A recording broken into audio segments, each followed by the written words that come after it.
បបួលខ្ញុំសើបន្តិចបានទេតើបានដែរទេ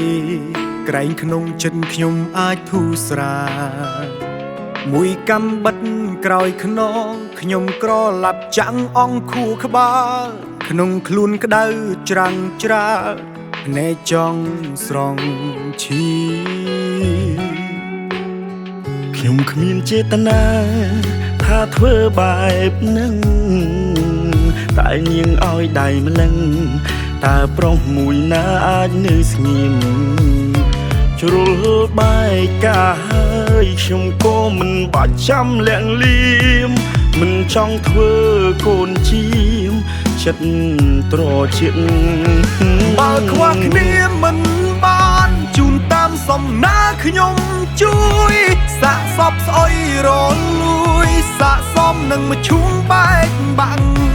បើស្រឡាញ់គ្នាខ្លាំងយកគ្នាចុះខ្ញុំបរិច្ចាតែកុំឲ្យគេសាថែនាងឲ្យល្អមិនបាច់ណែនាំទេមិនបាច់តែខ្ញុំចេះចាត់ចែងគិតតែរឿងខ្លួនឯងត្រូវដើរផ្លូវមួយណាបន្តធំពីបាចិត្តទៅក្រែងរស់មិនបានដល់សងសពុំយើងចេះស្មោសចំពោះគ្នា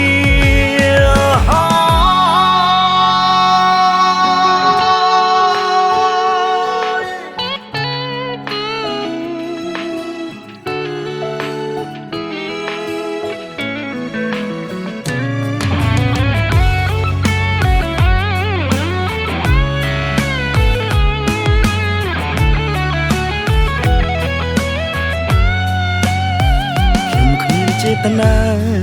ថាធ្វើបែបនឹងតែនាងឲ្យដៃម្លឹងតើប្រុសមួយណាអាចនៅស្ងៀមជ្រុលបែកកាហើយខ្ញុំក៏មិនបាច់ចាំលាក់លៀមមិនចង់ធ្វើកូនជាមចិត្តត្រជាក់បើខ្វះគ្នាមិនបានជូនតាមសំណាខ្ញុំជួយសាកសពស្អុយរលួយសាកសមនឹងមកឈុំបែកបាក់បើស្រឡាញ់គ្នាខ្លាំងយកគ្នាចុះខ្ញុំបរិច្ចាតែកុំឲ្យគេសាថែនាងឲ្យល្អមិនបាច់ណែនាំទេមិនបាច់តែខ្ញុំចេះចាត់ចែងគិតតែរឿងខ្លួនឯងត្រូវដើរផ្លូវមួយណាបន្តធំពីបាចិត្តទៅក្រែងរស់មិនបានដល់សងសពុំយើងចេះស្មោសចំពោះគ្នា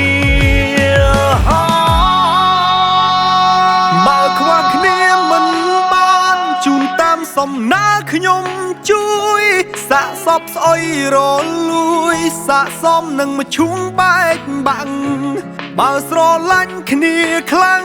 យកគ្នាចុះខ្ញុំបរិច្ចាតែកុំឲ្យគេសាថែនាងឲ្យល្អមិនបាច់ណែនាំទេមិនបាច់